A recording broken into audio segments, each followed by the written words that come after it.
Welcome into Bleav in Twins, episode 29. I am your host, Anders Pryor. I am alongside my co-host, Twins expert, analyst, and best friend, Zac Tipton, who, if his early morning by his time zone, hold true, little bit of self-care and self-treatment today. Got himself a Christmas present. I don't know what it is. I will show you what it is. Let's see if I can see it. You see that nice brand new Xbox over there on the TV there? Oh, yeah. Okay. I bought myself a brand new new Xbox because I thought this was going to be like a jacket or something. No, it was an Xbox. Okay. Simply because I had an Xbox One, and but I got it like when Xbox Ones were brand new.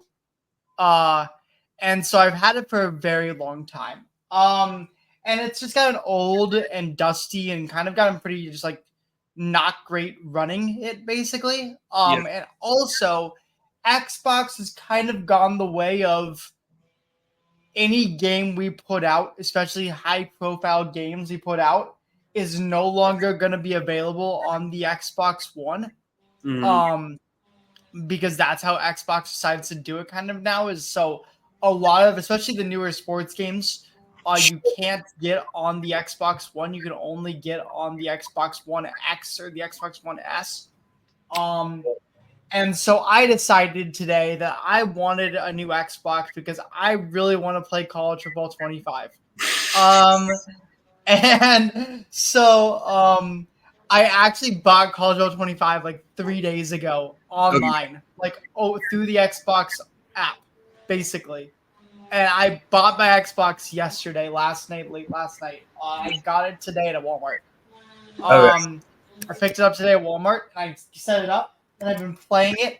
I already downloaded Villanova into sweet, into my Dynasty. So I'm playing Villanova Dynasty. The issue is that I wanted to go a little more true.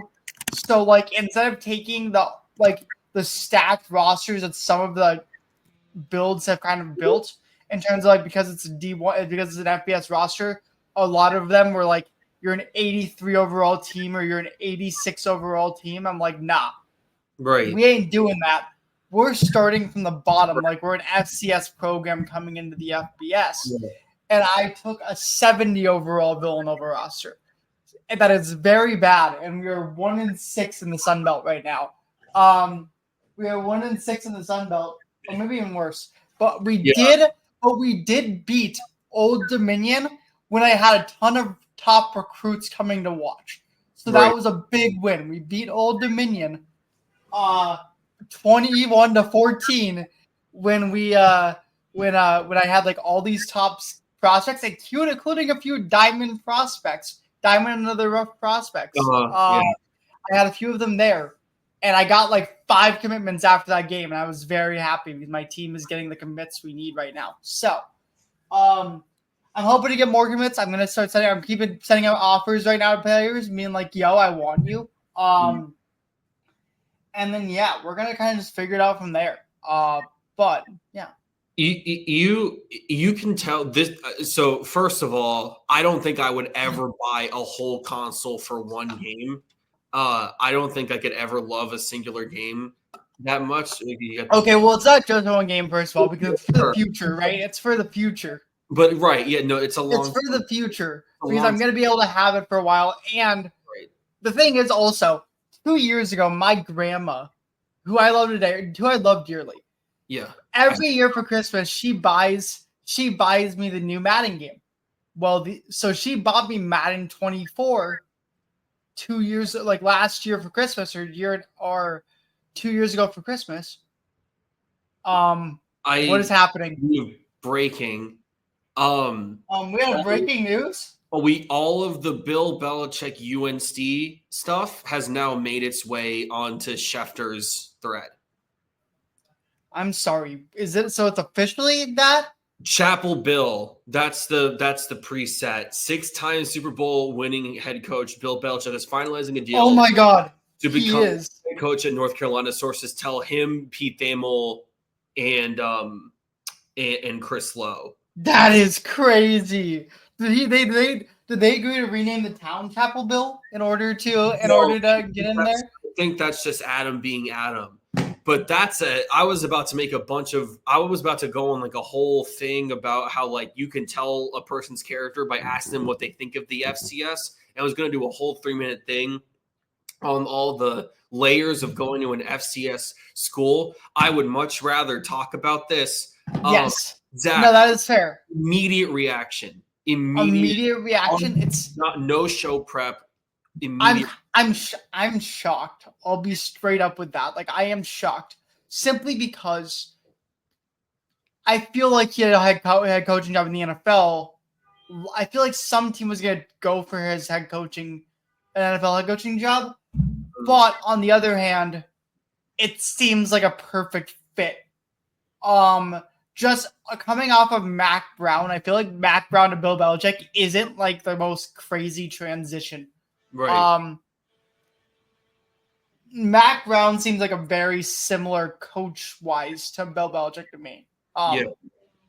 Although Bill Belichick wins, but like, I'm shocked though. Like, I don't see Bill Belichick being a college coach. I'm sorry, I don't. Like, he doesn't seem like a player builder to me. He seems more of like a guy he seems to me like more of a yelling type bad vibes coach that I feel like you'd want more in the NFL than you do in college. And I feel like in college you have to be like a character builder. It's a double-edged sword because college coaches, the role of the college head coach allows for more control than the NFL one because your fingerprints are on more of everything. So, it can work for him because he can repeatedly at various stages of his career express the value that he has in getting final say on things and just being able to insert himself into all facets of an operation. The other part of it is like, how will that, the question here is like, how is that going to mesh for like a 17-year-old from Georgia or from Washington State, something like that? And I think that's the question, right? Because I think if you look at it there, in terms of the NFL, like if you draft a player, they are coming to your team and you're their coach no matter what. On the college level, you have to like play to what they want. And Bill Belichick doesn't seem like a guy that's able to get into the player's head and like figure out what the player wants in an organization and wants because the thing is like players can get out of colleges way easier than can get out of NFL teams, right? Players can be like, I don't like the way you coach, I'm out. Players can be like, I don't think you're going to be a good coach, I'm not committing to your school. Right. There are a lot more ways for players to say no to Bill Belichick than in New England. Right. And I don't know if Bill Belichick's going to realize that. Like, he seems like a guy that would hate the transfer and NIL and all that. And I don't understand why he would take a college job. I feel like he doesn't strike me as someone that would be particularly enthusiastic with dealing with like the AD and recruiters and like all of the optics of a college job that make it different from the NFL. He doesn't strike me as someone that would really like mesh with that. Which is true for him. It's true for a lot of people at every age. It just depends on the personality fit. I don't think that he would necessarily have a big temperament issue. I think the coaches that have actual legitimate temperament, like problems don't last that long. It's just the sort of grindage of that. That's a very specific crowd of 17 to 18-year-olds that you have to sell that to. Now, some kids might be willing to put up with that just because so that they can say that they've been put up with, that they've been coached by Belichick. Because a lot of kids, a lot of that is very one-to-one with Saban, where a lot of people are very, Bama has their own or had their own very idiosyncratic way of doing things, but you did it because you can only get one chance to get coached by Saban. So if they offer you, you should probably take it. But I'm curious to see nowadays, me personally, I wouldn't say yes to Bill Belichick. I know what happened to New England, and he has that whole vibe of New England. I would want a player's coach. I feel like a lot of players nowadays want players coaches. I'll ask you a question. I want to make a statement of my thought, but I'll ask you a question because you mentioned the transfer portal. Doesn't the transfer portal kind of make the chance to be coached by him more appealing? Because if I'm a freshman or even someone at another school and I can commit to USC or UNC and I can be like, okay, well, if it works out, then it's super awesome because I'm at least giving myself the chance to be coached by Bill and have everything that I would want it to be. And if it works, I get to stay and I get to be part of the success that he could build. And if it doesn't work, I can just transfer, right? Versus if that wasn't as much in place, then you would have to be a little more averse. I guess maybe. I guess probably. I guess that would be how it works. Me personally, I wouldn't want to go be coached by Bill at all because I like players coaches more. I like player coaches that adapt to their players and want to have the really good locker room vibes. And I just don't see Bill being a player's coach in this day and age. Yeah. Well, guess what? We're gonna find out. We're gonna find out. This is what I'll say, Zach. I want your take on this too. So, hiring Bill Belichick as your head coach at the NFL level should be really easy. And I feel like the line of logic to get there feels really, not lacking in hurdle. There's the personnel control stuff and the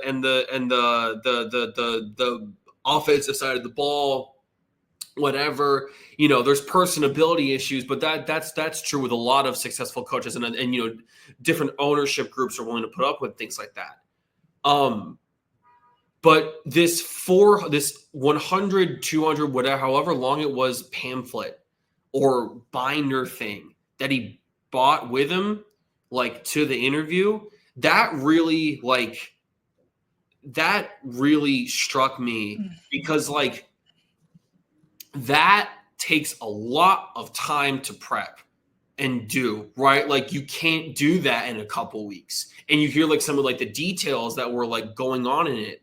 So that's really meditative, right? And so he had to, the only way that he would feel comfortable knowing that he could, the only way that he would feel comfortable in fully investing in that is if he knew that it was the right thing to do. And so I think for him, he's been through one cycle as a free agent. Oh God, I'm going to finish my thought. No, yeah, you're finished your thought. I'm not going to say what I found, what I saw, but I just think it's funny.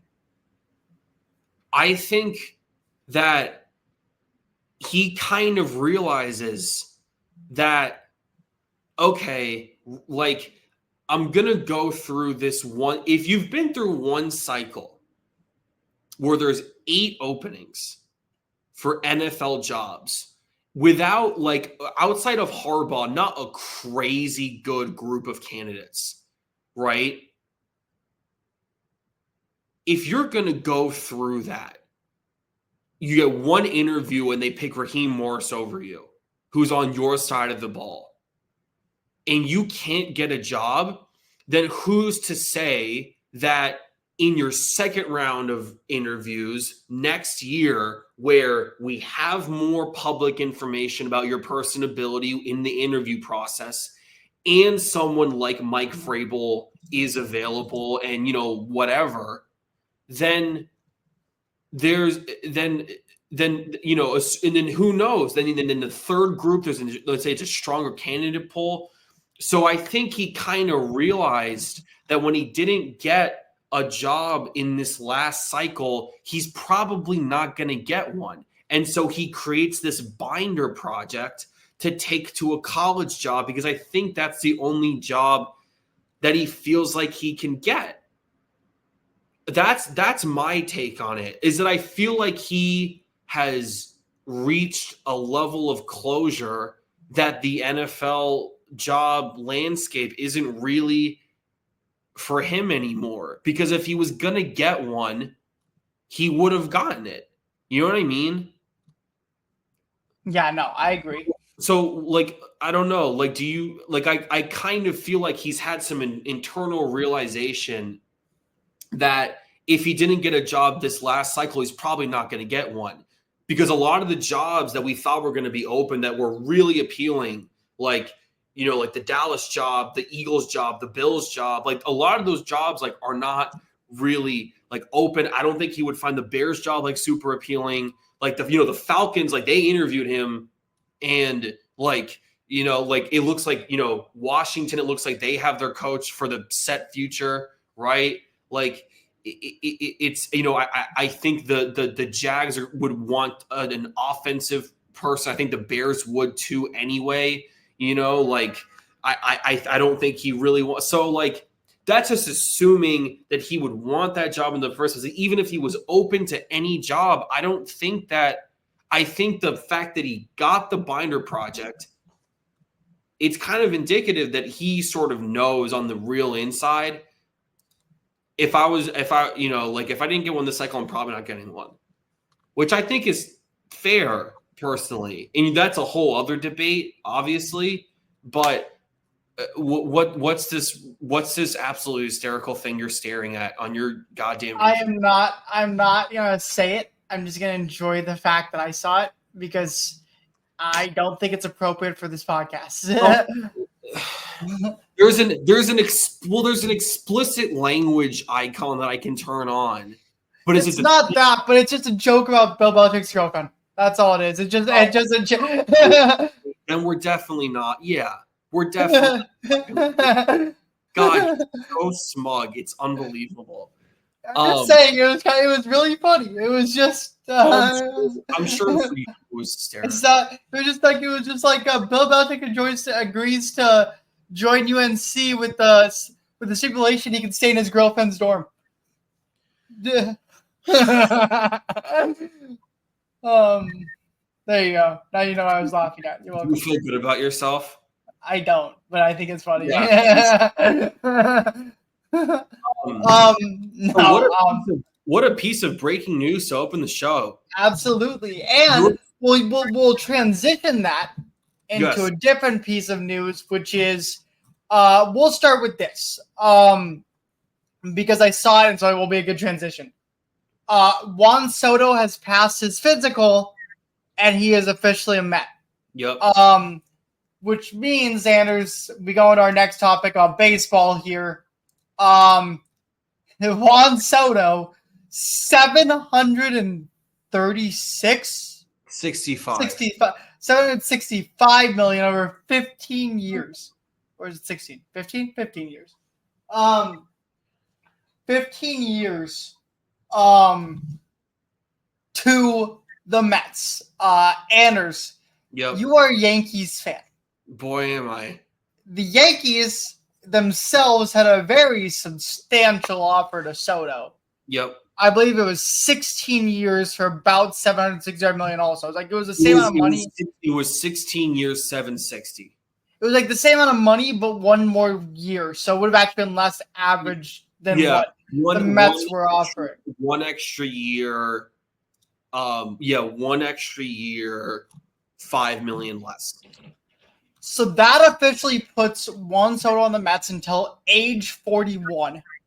Until age 41. 15 years, $765 million.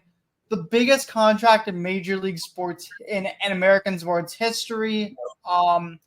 It's not really close. Largest U.S. dollars based deal. Largest USD sports deal ever. Yeah, no, it's just nuts. And so with that, Anders, we get into the conversation of what does this mean for the Mets? What does this mean for the Yankees? What does this mean for the MLB as a whole? Yep. Anders, I'm gonna let you take start on that. So you listed three things there, and I think isolating those three things are all very different, and I like how we're separating that. I will spearhead this,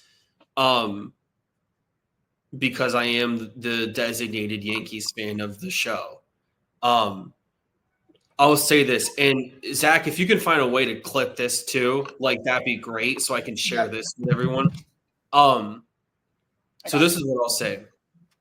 If we weren't willing to throw in the free suite to get him back onto the team, getting him back onto the team was never that important to begin with, because $5 million is the actual contractual difference in terms of the total sum owed based on the Yankees offer and the Mets offer. That's less than 1% of the entire thing. So, to me, it was a little shocking that they weren't willing to throw in that extra $5. Now, obviously, the back and forth and the order of that, we're not entirely sure of.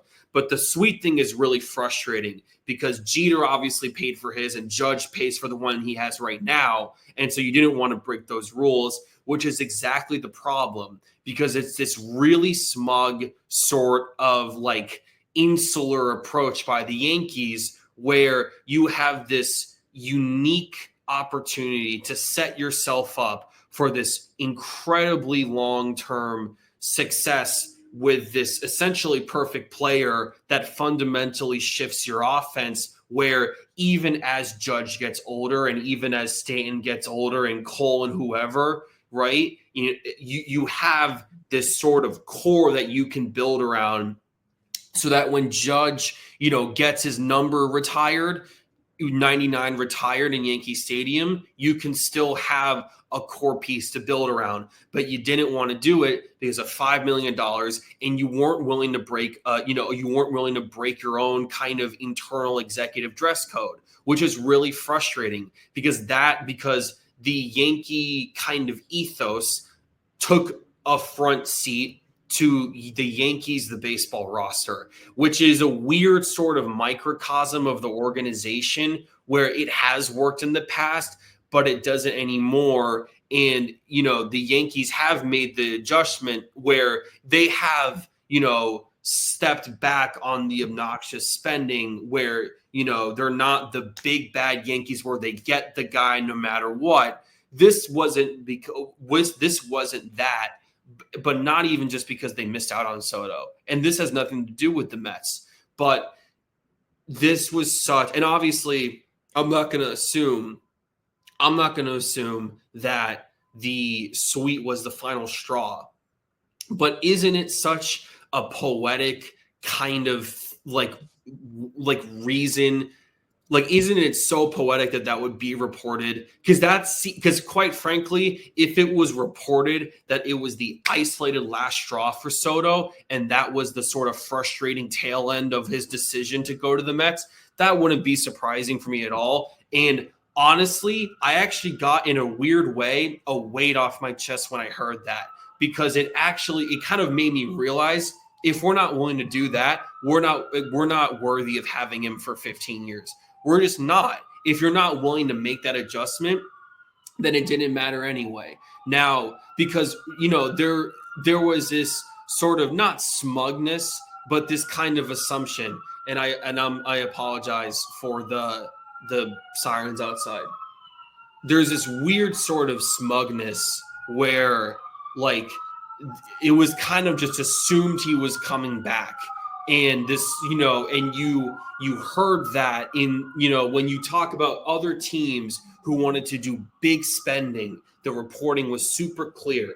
This is plan A, this is plan B. There was never really anything that happened like that with the Yankees. Like, there was this one kind of very loose report, I think from Heyman, that like if Soto didn't work out, they were going to pursue Adames, and Adames signed with the Giants like 16 hours later or something like that. It was ridiculous. And so I thought that I obviously I'm not glad that the Yankees lost Soto, but there is a sort of like kind of step back non-fan outside observer looking in where quite frankly, if that's what it took, he didn't deserve to get him back anyway. Now, from a Yankees perspective, you want to take that money that you were willing to offer and make a really strong push. I think Max Fried is a great first step. It's not the big first step that I would make just because I do like our pitching staff, but it's the sort of thing that I think is the right kind of pivot. I just wish that that was materialized a little sooner. And so I really do. I really, I'm almost like, if we weren't willing to offer him the suite, then we didn't deserve to, because obviously it's not literal because it's a very complex process. But in that moment, the Yankees tradition and their whole thing, their long-standing, history came before baseball. And that kind of made, it makes you die as a fan a little bit, because usually we see that for like profit, right? Yankees don't have to worry about profit at all. They're set. They're the biggest brand in sports, basically. But the tradition got in the way. And it was such an easy fix. It was such an easy step. And now every single bit of success that Soto will have with the Mets, 10 years from now, you could have had that if you were just willing to not get in your own way. If that makes sense. Like the brand, the brand came before the roster, which is such an insult. Can you explain it again? Like, can you quickly just explain the brand thing? Like, what the sweet thing is? I don't because there aren't a lot of Yankees fans that I watch the show, but can you just explain what the sweet thing is? Players can get their own suites to put family in, friends in, etc. But they have to pay for it. It has to come out of their check, right? And which, in the grand scheme of what these guys make, it's not a crazy amount of money for a lot of these guys, especially for people that are making the money that Soto is going to make and that Judge is making and that Jeter made. Okay. Soto, I think, wanted a free one for his family because he's talked about how important that is, right? And that kind of contrast where like families are not allowed in the clubhouse or like whatever it is, which is not a rule anywhere else. From my knowledge, it's not a rule anywhere else, right? And we'll transition to the Mets part of this, but Soto wanted a free one. Because the Mets did give him a free one, right? They gave him a free one, correct. That was part of the offer, and the Yankees weren't willing to do that because Judge has to pay for his, right? And Jeter paid for his. So, like, Soto should have to pay for his too. And there is a part of me that really does Bleav, because all the reporting, there was consistent reporting from multiple trusted sources that if the numbers were close, like inches close, which they were here, the tiebreaker would go to the Yankees because of familiarity, etc. But when the free suite thing was introduced to it, Steve Cohen said no problem, which is, I think, correct. And so the Yankees saw that and were like, no, we're going to set the precedent. And what did it cost you? It cost you 15 years of an essentially perfect player who is 1-for-1 when they play for your team. You go to the World Series. It was such an easy error to avoid, and they just totally tripped on themselves. So, and all the family stuff too. Like Cohen is not only allowing families in the dugout, but he's creating, like with the travel secretaries, like special things for just his family. It's excellent ownership. It really is wonderful, smart, humanizing business by Cohen. It really is. It's really good to see. Yeah. Okay. Well, with that, I don't know what to say on that. I'm still in shock about how much it was. Yeah. Personally, Yeah. I'm still in shock about that. Like, I did not think we were getting anywhere near 760. Like, I didn't think paying him more than Shohei when Shohei does both pitching and hitting is nuts to me. Like, that is like, I am sorry, but you cannot tell me Juan Soto is worth more than Shohei Ohtani. Like, you just can't. You can't tell me that. But anyway, because on one hand, one of those players has a ring this year and the other one does not. And you're telling me that one is worth more than the other, value wise. But that is how that goes. Moving on, let's get to the AL Central here. I could not think of a division name for a second, but AL Central here. A move just went down today. That includes not only an AL Central, I'm not going to say foe because they really aren't, but AL Central team and a friend of ours team as well, the Boston Red Sox. So news broke today, this afternoon, right before noon, that the Red Sox were trading for Garrett Crochet, the pitcher for the White Sox that was one of the better pitchers in the American League last year. He's just a really good pitcher in general. And the Red Sox traded for him. And you're like, okay, that's a good move for the Red Sox. They needed pitching. And I assume because just looking at White Sox history, they probably didn't get that much in return. That like is way too much in return. You'd be wrong. And you'd be very wrong. To be frank with you, when I say the Boston Red Sox sold the farm, they sold the farm. I mean, we're talking Kyle Teal, who was their star catcher from the first round of last year's draft, already in AAA. Absolute beast, looking like he's going to be the future catcher of the future. He is gone. He is now a White Sox. You look at Braden Montgomery, a rookie, still in rookie ball, but an outfielder. Looks like a beast. He was the first round pick I think he was the first round pick this year. This most recent draft. This most recent draft, he was the first round pick. He is also gone. And then you go down to Chase Mydroth, the 11th overall prospect in the Red Sox farm system, also in AAA.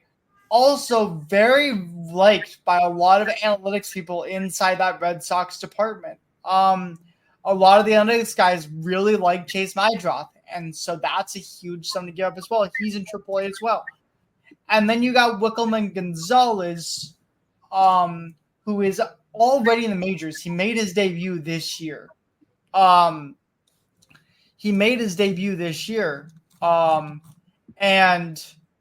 I mean, you're just looking at it like, he made his debut this year, and he's a number 13 prospect. I mean, we're talking about 4 top prospects for the Red Sox, 3 of which are already MLB ready. Right. I mean, it's exactly what the White Sox needed. They needed young guys who were MLB ready, and they got them. I mean, it's the perfect haul for the Red Sox, in my opinion. I will say, good for the Red Sox for not giving up their top 3 guys, though, like not getting Meyer, Roman Anthony, or Christian, I forget his last name, in there as well. Christian Campbell. Campbell, those 3, like they kept those 3. Good for them for that. But you're giving up a guy who looks like a future all-star in Kyle Teal. Yep. And you're giving up Braden Montgomery, who I think could be a future just stud. Like, I think he could be an absolute stud. I mean, if you look at the top 100 here, I'm not sure if I'm not sure if either of those two made the top 1. I'm sure Teal does. Teal and Montgomery are both top 100. They have you top 50, honestly. They're both Teal, I think, is 25. Montgomery, I Bleav, is 54. I think that's the I'm looking. I think I need to look for White Sox. I got Kites. Yeah, 25 and 54. 54. That's right. Yeah. 25 and 54. I mean, you're talking about 2 top prospects here. 2 top MLB combined prospects, not to mention the absolute stars that there. And you really dug into your really deep farm system. Like the Red Sox really dug into it. Yep. But they got pitching, and that's what they needed, right? That was their main thing, was they needed starting pitching, and Crochet gives them that. Anders, your thoughts on this move? I kind of said mine. So I do think it's an overpay. I think 100%. The line of logic, I suppose, is that if Crochet in his first full year of starting can put up a 3.5, and obviously the Red Sox with their, they've had a couple successful pitching projects in these past couple of seasons. What can he do with the multiple years of us, like whatever it is? Like, I understand that. I really think one of the big themes this season that we talked about all the time was velocity has now gotten to a point, and the art of pitching has gotten to a point where the human arm can't physically withstand it, which I think is a fair take. That's a separate debate, but one of the kind of the kind of sidebars of that is like starting like above average, not great, but just firmly above average to just under great, not elite, but that range of pitching. The market for that has become overly inflated because we're seeing just with the clock, and I'm pro pitch clock. I've made that very clear.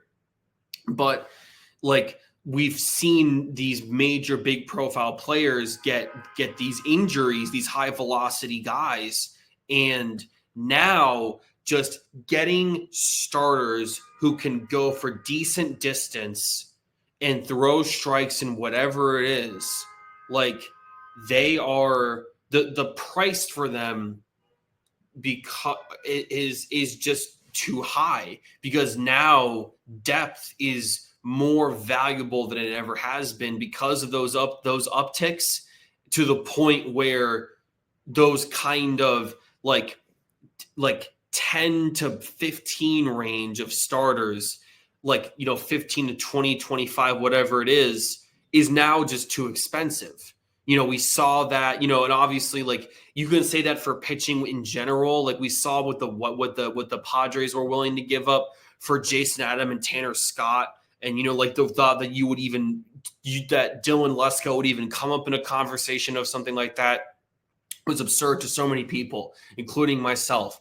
But I think one of the real repercussions of the increased velocity, shortening the pitch clock, whatever it is, and then you get all those injuries, is that now the market has adjusted. And to me, it's kind of over adjusted, where these guys that we don't even really know are pure aces are going for these kinds of packages. I think what I think is going to happen is that in 2 to 3 years, I don't even know what they would be, but there are going to be some rule changes where the MLB has to make sure that these kinds of velocity-induced injuries don't continue to pile up, and then the starter market will sort of correct itself a little bit. But right now, I think that's what's happening, is that, like, depth is now so important that you're getting these ridiculous packages that I think the teams kind of know are overpays a little bit. Like, I don't know about you, Zach.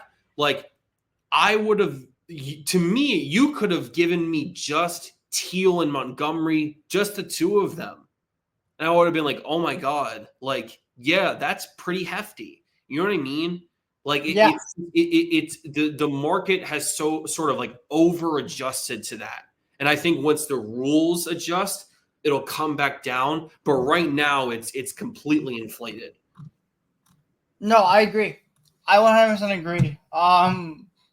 I will say I think Crochet is a good pitcher, right? Like I think he's a great pitcher. Like he's a 3.5 guy. What you're giving the guy is somebody you would give who's like you gave a package for a guy who's like a consistent 3 ERA guy. Yeah. Crochet's not a consistent 3 ERA guy. Crochet's not like you're giving a Cy Young package basically to a guy that probably won't finish top 5 in Cy Young. Probably won't finish top 10 in Cy Young. Well, maybe if I finish top 10. Top 10 might be my finish top 10 in Cy Young. But like, you know what I mean? Yeah. I think this is an overpay. I'm on your side. I think this is an overpay for me. And we will see how it goes in terms of we'll see how it goes. Like the Twins equivalent of this would be like would be like the Twins equivalent if you're just going on prospect rankings in terms of like the entire thing would be if the Twins got Crochet and they gave up Kalen Culpepper. Well, actually, let's redo this, right? Because let's not do it based on just prospect things, right? Let's do it like how we look at like with this probably. It'd probably be like I'd probably say it's a Kalen Culpepper, Marco Raya, and then like Corey Lewis and CJ Culpepper is where I'd probably say would that be like. Right. So the prospect rankings within the Red Sox systems for the guys they gave up were 4, 5, 11, and 14. So that would be Culpepper, Raya, Billy Amick, and Corey Lewis. That's the equivalent package. I would that's the equivalent package, and I think that's way too much, obviously. But the thing is like the White Sox went and traded the Twins because we don't have anyone near MLB ready. The Red Sox gave up 3 guys who are like right now could play in the majors and probably have a huge role. Right. And I know for a fact, like I've talked to Red Sox analytics guys, who have said how high they are on Chase Maedroff and how even though he's the 11th ranked prospect, he's one of the best arms in the system. Or he's one of the best infielders in the system. And so I know a lot of people like Chase Maedroff on that Red Sox team. And I know a lot of guys that like Winkleman as well. And so I think that's just a massive deal. Because you mentioned how they want guys who are MLB ready. Would you do Emmanuel Rodriguez and Marco Raya for Garrett Crochet? I don't think I'm trading Emmanuel Rodriguez no matter what. To be straight up with you, I think Emmanuel Rodriguez is almost untouchable for us. I think at this point because I think he's so good and he's so near MLB ready that I think he's gonna make an instant impact for him. Yeah. No, I've talked to like 20 people about this today. I haven't talked to a single person who was not shocked to surprise or whatever, but something in that range of emotion about the package. Me and you are probably at some point tonight going to talk to a friend of ours who works for the Red Sox in the analytics department, and I want to be curious what his thoughts are on it because I know how much he our friend that we're going to talk to likes Maedroff. I know how much he likes Teal in Montgomery. So like, I don't know. I guess we'll see how it goes. But the last free agent move I want to talk about before we talk about a couple of small Twins news. Again, there isn't a ton of Twins news right now, and right now it just doesn't seem like there's a ton of Twins news. I don't think we're gonna have a lot of Twins news for a while, so I want to talk about a few things we do, and then we'll start doing potential Twins news or like future Twins news or like stuff in the coming weeks. But for now, let's talk about the one last deal here, Anders, which is a giant deal that happened last night. Max Fried to the Yankees for, I want to say, 8 years, 218. Am I wrong about that? No, that's exactly it. 8 years, 218. I actually guessed. I'm kind of surprised I got that. Anders, you're the resident Yankees fan. Your thoughts on this deal, and your thoughts on it altogether. So this is exactly so what I was saying earlier in my Soto sermon.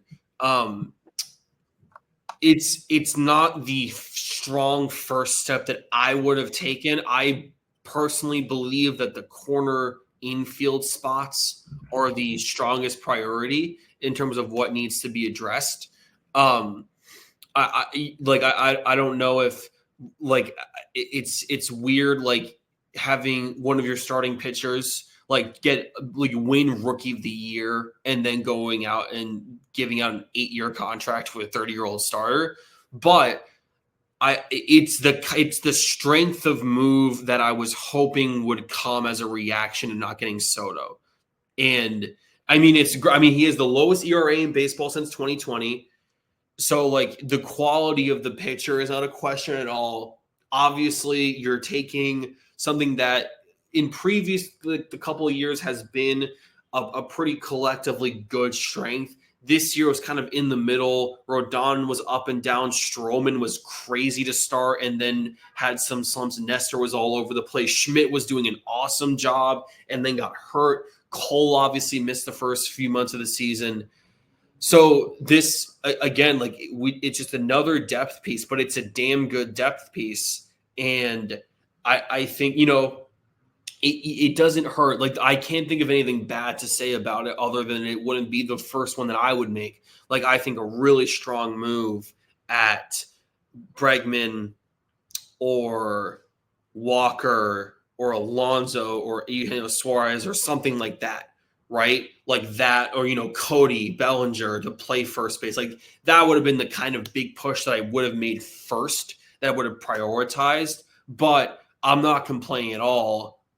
I think, I don't have anything. Again, it's not the approach that I would have taken if I was Cashman, but I have nothing bad to say about it at all. I think it's super exciting. I would have done a 6-year deal, or I would have done I don't know the exact details. I would have had an option in there personally. Can we just assume now with this trade that Burns is officially a Giant? Yeah. I feel like that's the only place left for him, unless the Red Sox go double up. If they double up, but if they do that, then they sure as hell are not getting Bregman. That's for sure. If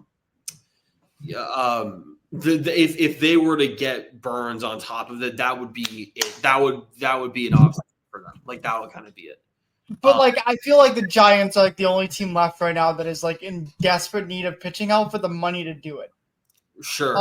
Yeah. No, that's fair. No, I don't disagree. I think it's a great move. That would be an awesome move.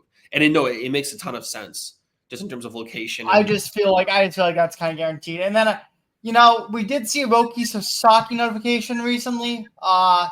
Because that's kind of been the big story also is Roki Sasaki. A lot of people say Dodgers, although we did see one that says Roki Sasaki is not against joining a smaller market team and a smaller media, which I'm assuming is just agent words for we're trying to get more teams thinking they have hope.